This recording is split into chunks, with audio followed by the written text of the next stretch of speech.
తాకట్టులో ఉన్న బంగారాన్ని విడిపించి ఆ రోజు ఆన్లైన్ రేటుకే మేము కొంటాం. Sharma gold company. నమస్కారం, సుమన్ టీవీకి స్వాగతం. ఈ జూలై మాసంలో నవగ్రహాల స్థితిగతులు ఏ రకంగా ఉన్నాయి, ద్వాదశ రాశుల వారికి ఎటువంటి ఫలితాలని అందిస్తున్నాయి, మరి ఎటువంటి పరిహారాన్ని పాటించుకోవాలి, ఈ విషయాన్ని తెలియజేసేందుకు మనతో పాటు ఉన్నారు ప్రముఖ ఆస్ట్రాలజిస్ట్, వేదిక వాస్తు నిపుణులు, శ్రీ విద్యా ఉపాసకురాలు శ్రీమతి జయప్రద గారు. అమ్మ నమస్కారం. నమస్తే అమ్మ, శ్రీమాత్రి నమః. అమ్మ, ఈ జూలై మాసంలో ద్వాదశ రాశుల వారికి ఏ రకంగా ఉండబోతుందో తెలియజేసే ముందు నవగ్రహాల స్థితిగతులు ఈ జూలై మాసంలో ఏ రకంగా ఉన్నాయో చెప్తారా? గోచార ఫలితాలు అనేది ఎప్పుడు కొన్ని ఏంటంటే మనకి వచ్చే శాతంలో 20% పనిచేస్తాయి. 100కి 100% పనిచేసి మన జన్మజాతకం. సో గోచార ఫలితాలు ఎప్పుడు తీసుకోవాలంటే జన్మజాతకం పూర్తిగా లేని వాళ్ళు గోచార ఫలితాలు తీసుకోవాలి. జన్మజాతకం ఉన్నవాళ్ళు గోచార ఫలితాలను ఎలా తీసుకోవాలి అంటే వాళ్ళకి ఇప్పుడు దశలు నడుస్తుంటే ఆ దశలో గోచారంలో నడిచే గ్రహాల వల్ల వచ్చే ఇబ్బందులు ఏమైనా ఉన్నాయా, ఈ దశకి ఆ దశకి రిలేట్ అవుతుందా, అయితే ఒకవేళ వచ్చే ఇబ్బందులు ఇవి ఇంపార్టెంట్ అనమాట. సో గురుదశ నడుస్తూ ఉంది. సో గురువు ఎక్కువ ఉన్నారు, మనకి వృషభంలో ఉన్నారు, గోచారంలో వృషభంలో గురువు ఉన్నాడు. వృషభంలో గురువు వాళ్ళ జాతకంలో ఎక్కడ ఆ స్థానం అది వాళ్ళకి ఏమైంది, సో వాళ్ళ జాతకంలో గురువు యోగిస్తున్నాడా, ఇబ్బంది పెడుతున్నాడా అనేది చెక్ చేసుకుంటే వృషభ రాశి వాళ్ళకి అందరికీ కూడా ఏంటంటే డబ్బులు టైట్ అవుతాయి, ఇబ్బంది పడుతూ ఉంటారు. సో డబ్బులు ఎంత వచ్చినా కొంతమంది నిలబడవు, కొంతమంది రావడం టైట్గా ఉంటాయి. సో ఇది జరుగుతున్న ప్రస్తుతం ఉన్న గోచార ఫలితాల్లో గురువు అక్కడ ఉండడం వల్ల, వృషభంలో ఉండడం వల్ల. సో వృషభం రాశి వాళ్ళకి ఉంటుంది, అలాగే మళ్ళీ అక్కడి నుంచి తులారాశిలో చూసిన వాళ్ళకు కూడా ఈ ఇబ్బంది ఖచ్చితంగా ఉంటుంది. వృషభ రాశికి ప్లస్ తులారాశికి అధిపతి శుక్రుడు, ఆయన శుభ ఫలితాలు ఇచ్చే ప్లేస్ గురువు ఉండడం వల్ల గురువుకు శుభగ్రహమే, శుక్రుడు కూడా శుభగ్రహమే. శుభగ్రహాలు అయినప్పుడు కూడా ఈయన దైత్యులకి గురువు, ఈయన దేవతలకి గురువు. సో రెండు కూడా యాంటీ కాంబినేషన్ అంటాం. 3వ నెంబర్ కింద గురువుని సూచిస్తే 6వ నెంబర్ కింద శుక్రుడిని సూచిస్తాం. సో ఎప్పుడైతే వృషభంలో ఎప్పుడైతే ఉన్నారో ఆయన, వృషభ రాశి వాళ్ళకి మనీ సర్క్యులేషన్స్ టైట్గానే ఉంటాయి, అలాగే తులారాశి వాళ్ళకు కూడా మనీ వచ్చినట్టు ఖచ్చిపోతుంటాయి. తర్వాత వచ్చేసి శని భగవానుడు కుంభంలో ఉన్నాడు మనకి. సో కుంభం నుంచి ఆయన వక్రిస్తున్నాడు. ఈ జూన్ 30 నుంచి నవంబర్ 15 వరకు ఆయన వక్రస్థితిలో ఉన్నాడు ఆయన. సో వక్రస్థితిలో ఉండడం వల్ల దానివల్ల వచ్చే ఫలితాలు ఏంటి? ఓకే, సో 4 రాశుల వాళ్ళకి చాలా ఇబ్బందిగా ఉంటుంది, 4 రాశుల వాళ్ళకి కొంచెం ఉపశమనం కలుగుతుంది, మిగతా 4 రాశుల వాళ్ళకి హ్యాపీగా ఉండే అవకాశం ఉంది. తర్వాత వచ్చేసి మనకి రాహు వ్యయ స్థానంలో మీనంలో ఉన్నాడు. సో జనరల్గా మీన స్థానం అంటే ఏంటి మనకి, సో గురువు ఉండే స్థానం అది బృహస్పతి స్థానం. వ్యయ స్థానం అంటే మనకి పూజలు పునస్కారాలు, తర్వాత లైఫ్లో లగ్జరీస్ లైఫ్లో ఉందా లేదా, అసలు ఎలా లైఫ్ లీడ్ చేస్తాం, లాస్ట్ మనం ఎలా చనిపోతాం అనేది కూడా అది చూస్తారు. అక్కడైతే ఎప్పుడైతే రాహు వెళ్ళి ఉన్నదో ఇక్కడ ఏమవుతుంది, జనరల్గా భక్తి చేసే విషయాల్లో చాలామంది కాంప్రమైజ్ అయిపోయి ఇప్పుడు మడి కట్టుకొని చేయాలా, మడి కట్టుకొని చేసుకోకపోతే ఏమవుతుంది అనే లక్షణాల్లో మారిపోతుంటారు. ఓకే, ప్రదక్షిణాలు చేయాలి, మనసు ఉండాలి, మనసులో మా భగవంతుడు ఉండాలి, అలా ప్రార్థన చేయాలి, అంతేగాని మడి కట్టుకొని చేయాలని రూల్ ఏంటి అనే తత్వంలోకి వెళ్ళే అవకాశం ఉంది. ఇది గోచారంలో రాహు మీనంలో ఉండడం వల్ల. రాహు వల్ల మొత్తం ఇప్పుడు ఎప్పుడైతే గోచారంలో ఆయన 12th హౌస్లో ఉన్నాడో అన్ని రాశుల్లో కొంచెం ఈ ప్రభావం పడుతుంది.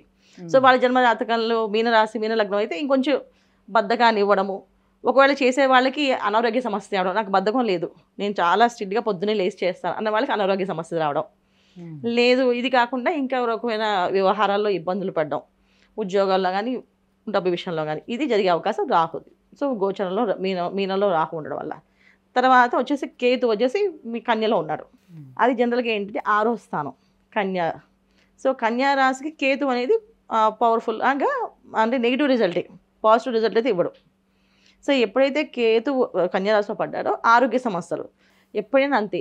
కేతు ఎక్కడ ఏ స్థానంలో ఉన్నా అక్కడ మనకి భయాన్ని గురి చేస్తాడు, అంటే ఏమొస్తుందో మనం చెప్పకుండా చేస్తాడు ఆయన.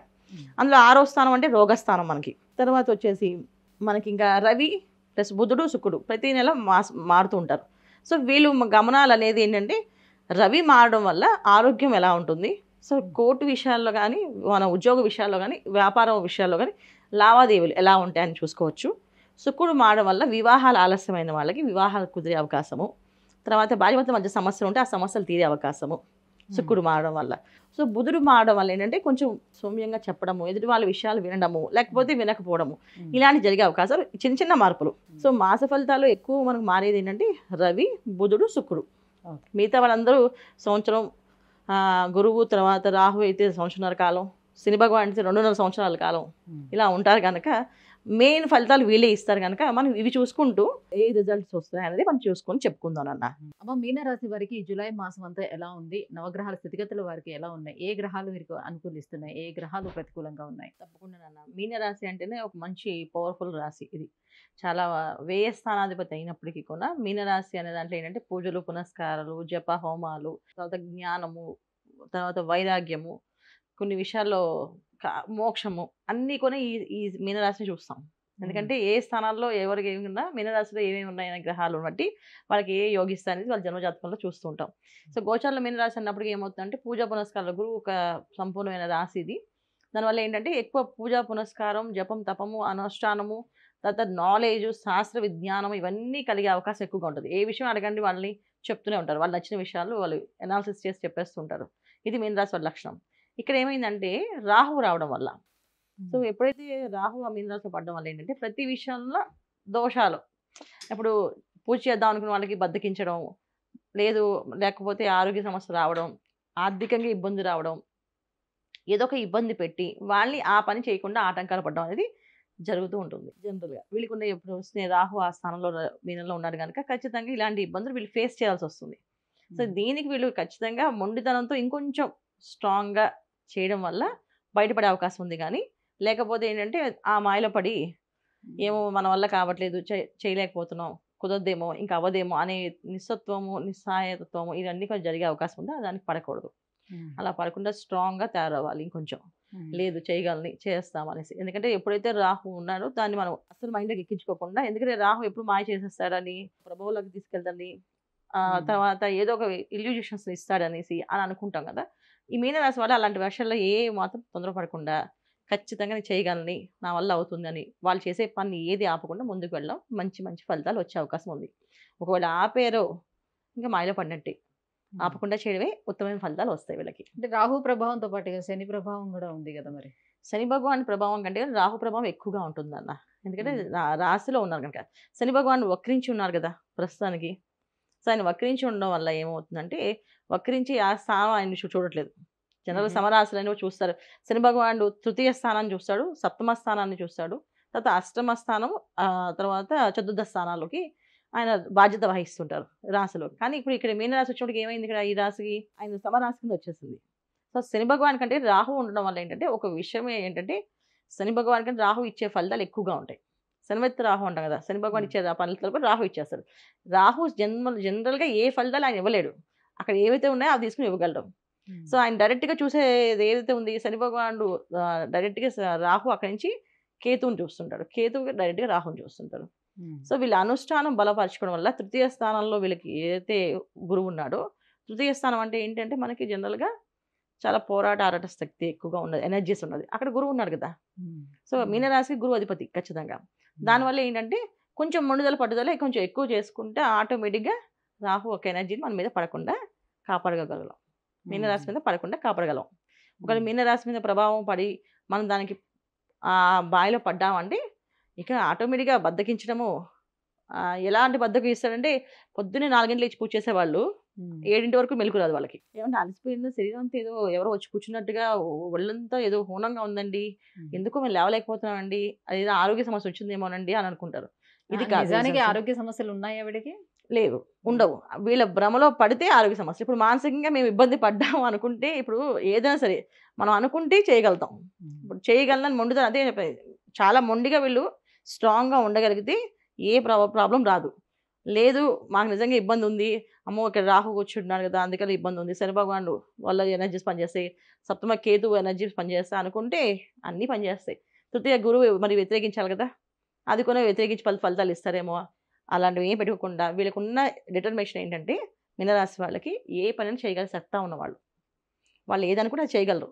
కానీ మేము చేయలేమని వీళ్ళు ఒక భయపడ్డారనుకో, ఆ భయమే వీళ్ళ బలహీనత.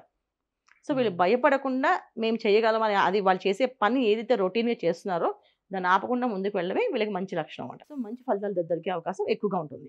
ఇది వీళ్ళు చేయాల్సిన పని. ఇంకా ఎటువంటి పరిహారాన్ని పాటించుకుంటే మరింత శుభదాయకంగా ఉంటుంది? తప్పకుండా నాన్న గణపతి ఆరాధన ఎక్కువ చేసుకోవడం. ఎందుకంటే సప్తమ కేతువు డిస్టర్బ్ చేస్తుంటారు. రాహు కేతు ఇద్దరు చూడడం, ఒక మాయలో పడ్డాము, ఇబ్బంది పడ్డాం. సో గురువు ఒక ఫలితాలు కావాలన్నా, కేతు ఒక ఫలితాలు పాజిటివ్ ఎనర్జీస్ రావాలన్నా, మనకి రాహు ఒక మాయలో మనం పడకుండా ఉండాలన్నా గణపతి ఆరాధన గణపతిని ఎక్కువ ప్రార్థన చేయడం, గణపతిని ఎక్కువ పూజించడం వల్ల ఆ ప్రభావం వీళ్ళది ఎక్కువ ఎనర్జీ పనిచేస్తుంది, రాహు ఎనర్జీ తగ్గుతుంది. తర్వాత దుర్గా అమ్మవారి మంత్రం, దుర్గా అమ్మవారి మంత్రం కానీ దుర్గా సప్తశ్లోకి పారాయణ కానీ చేయడం వల్ల రాహు ఒక ఎనర్జీస్ మాయలో పడకుండా, ఎవరికైతే బద్ధకం అనిపించినా, ఆరోగ్య సమస్య బాగా అనిపిస్తుందన్నా వీళ్ళు దుర్గా సప్తశ్లోకి పారాయణ 7 శ్లోకాలు ఉంటాయి, అవి 7 సార్లు పారాయణ చేయడం వల్ల ఆ ఎనర్జీస్ వీళ్ళ పడకుండా బాగుంటుంది. సో అందుకని ఎవరైనా జన్మజాతకంలో ఏమేమి ఉన్నాయో చూసుకోవాలి. కానీ గోచారంలో ఉన్నప్పుడు ఏంటంటే రవి ఎప్పుడైతే కర్కాటకంలో ప్రవేశిస్తారో వీళ్ళకి పాజిటివ్ ఎనర్జీ అక్కడి నుంచి స్టార్ట్ అయినట్టే. సో ఇది 17 వరకు వీళ్ళు చేయాల్సిన ఏంటంటే కొంచెం మొండుదనం పట్టుదల ఎక్కువగా ఉండి పూజ విషయంలో పునస్కారాల విషయంలో ఆ వాయిదా వేయకుండా చేయడం వల్ల వీళ్ళకి ఉత్తమ ఫలితాలు అందుకునే అవకాశం ఎక్కువగా ఉంది. అమ్మ, జూలై మాసంలోని మీనరాశి వారికి ఎలా ఉండబోతుందనే విషయాన్ని తెలియజేసినందుకు ధన్యవాదాలు. నమస్తే అమ్మా, శ్రీమాత్రే నమః. సుమన్ టీవీలో మీ పర్సనల్ అండ్ బిజినెస్ ప్రమోషన్స్ కోసం కింది నెంబర్కి కాంటాక్ట్ చేయండి.